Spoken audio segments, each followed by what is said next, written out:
Bill आखिर इमरान खान का एक ऐसा फैसला जो दर हकीकत बहुत जल्द पाकिस्तानी मईशत को बहरान से निकालने जा रहा है। काश खान साहब ये फैसले 9 महीने पहले ही कर लेते। अस्सलाम वालेकुम दोस्तों, आशूर व्यूज में आपको खुशामदीद कहता हूं। आपसे गुजारिश है कि मेरे चैनल आशूर व्यूज को सब्सक्राइब करें और बेल आइकॉन को जरूर क्लिक करें ताकि तमाम वीडियोस आपको बर वक्त मिलती रहें। इमरान खान ने मईशत के हवाले से हुकूमत में आते ही कुछ फैसले किए थे, लेकिन अफसोस से कहना पड़ता है कि कुछ वैसे भी फैसले बहुत उम्दा और काबिल सताइश नहीं थे, और दूसरी तरफ मसाइल ऐसे गंभीर थे कि उन फैसलों को वक्त के साथ तब्दील करना पड़ा। पाकिस्तान को माशी बहरान से निकालने के लिए इकोनॉमिक एडवाइजरी काउंसिल भी बनाई गई, वजीर खजाना भी अपनी मर्जी का बनाया गया, बड़े पैमाने पर तब्दीलियां भी की गई, लेकिन मईशत बेहतर होने की बजाय और ज्यादा खराब हो गई।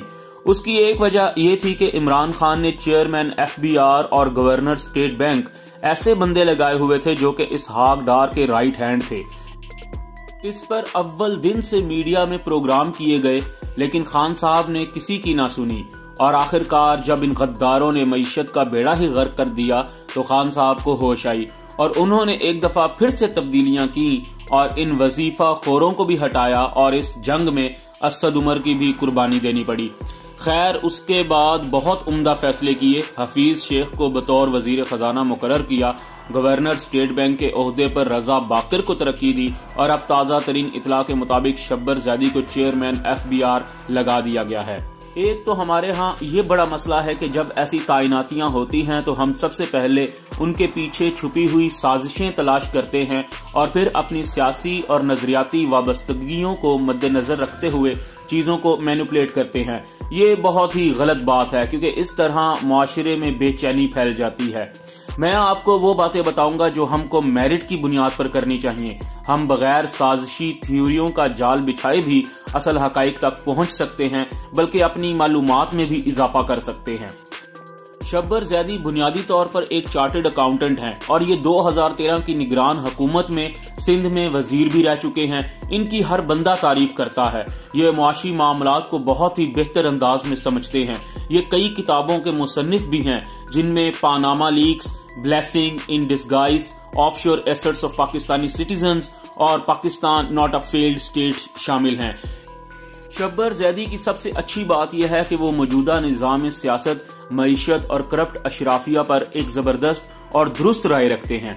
ऐसे लोग जो इश्यूज के ऊपर एक मुकम्मल नजरिया रखते हों, तो वो लोग ही दरअसल इश्यूज को बेहतर अंदाज में समझ सकते हैं और उसका हल कर सकते हैं। इसहाक डार का फलसफा ये था कि अगर स्टॉक एक्सचेंज में तेजी है तो इसका मतलब ये हुआ कि आपकी मईशत तरक्की कर रही है, और अगर स्टॉक एक्सचेंज में मंदी का रुझान है तो इसका मतलब हुआ कि आपकी मईशत भी नीचे जा रही है। यकीन कीजिए, ये नहायत ही घटिया पैमाना है मईशत को नापने का।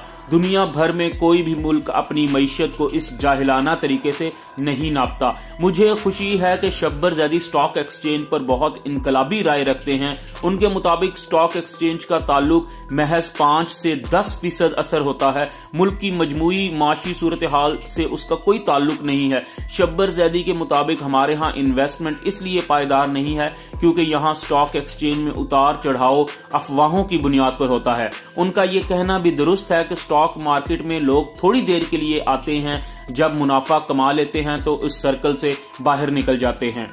इसके अलावा भी उनकी किताबें ऐसी इनकलाबी बातों से भरी पड़ी हैं। वो टैक्स नेट पर भी बड़ा सख्त मौकफ रखते हैं। उन्होंने FBR की इस्लाहात पर भी बड़ा जोर दिया है। इसलिए उनकी तायनाती, यकीन कीजिए, पाकिस्तान की मईशत में एक अहम कदम है। और मैं समझता हूं कि इमरान खान ने आज तक का सबसे बेहतरीन फैसला किया है कि शब्बर जैदी जैसे जीनियस को चेयरमैन FBR तैनात कर दिया है। बस अब ये गुजारिश है कि इस इनकलाबी बंदे को बांधे मत, उसे आजादाना माहौल दें ताकि वो बेहतर अंदाज में काम कर सके। हमारे यहाँ एक ये भी बड़ा मसला है कि जैसे ही किसी बंदे को तैनात किया जाता है तो उसका ताल्लुक यहूदियों से जोड़ दिया जाता है और कहा जाता है कि ये यहूदियों का भेजा हुआ बंदा है जिसका काम पाकिस्तान को तबाह करना है।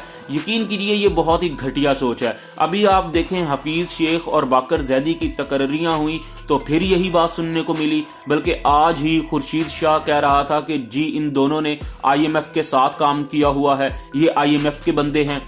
अरे भाई जाहिर है जो पढ़ा लिखा और हाई क्वालिफाइड और हाई प्रोफेशनल बंदा होगा वो दुनिया भर के बड़े बड़े मालियाती इदारों के साथ ही काम कर चुका होगा ना। और क्या किसी छोलों की रेडी वाले को गवर्नर स्टेट बैंक लगा दें या वजीर खजाना लगा दें? अजीब फजूल लॉजिक है। किसी इदारे में काम करने से कोई उनका एजेंट नहीं बन जाता, बल्कि असल चीज प्रोफेशनलिज्म होती है, अपने काम से ईमानदारी करना होती है। मुझे यकीन है कि ये तमाम तकर्रियां अपना काम दयानतदारी से करेंगे। और क्या आपके ख्याल में अगर ये लोग IMF के एजेंट हुए तो ये पाकिस्तान के मफादात का सौदा कर रहे होंगे, तो क्या हम उस वक्त सो रहे होंगे? अरे भाई वो दौर गया जब शौकत अजीज और इसहाक डार जैसे लोग पाकिस्तान के मफादात का सौदा किया करते थे। सोशल मीडिया पर मुहिब वतन पाकिस्तानी अभी जिंदा हैं। हम अपने मुल्क और इसकी अवाम के मफादात का तहफ़्फ़ुज़ करना खूब जानते हैं। शब्बर ज़ैदी बहुत जल्द FBR में रिफॉर्म्स करने जा रहे हैं और यही इमरान खान का असल एजेंडा और टारगेट था कि वो इदारों के अंदर रिफॉर्म्स लाएंगे। इसके अलावा लूटी हुई दौलत के हसूल की कोशिशें भी तेज तर हो चुकी हैं। एक तरफ से बाहर से पैसा पाकिस्तान में आएगा और दूसरी तरफ से अंदरूनी स्ट्रक्चर बेहतर होगा। पाकिस्तान इंशाल्लाह बहुत जल्द अपने पैरों पर खड़ा होगा और मुझे खुशी है कि ये सब इमरान खान के ज़ेरे साया होगा। दोस्तों, किसी भी सियासी पार्टी, लफाफा सहाफ़ी, व्हाट्सएप एंकर की बात सुनने के बाद अपनी राय ना बना लिया करें, बल्कि अपने जहन से चीज़ों को परखना सीखें और तहकीक कर लिया करें। यकीन करें चीज़ें वैसी बिल्कुल भी नहीं होती या वैसी बिल्कुल भी दिखाई नहीं देती जैसी मीडिया हमको दिखाता है।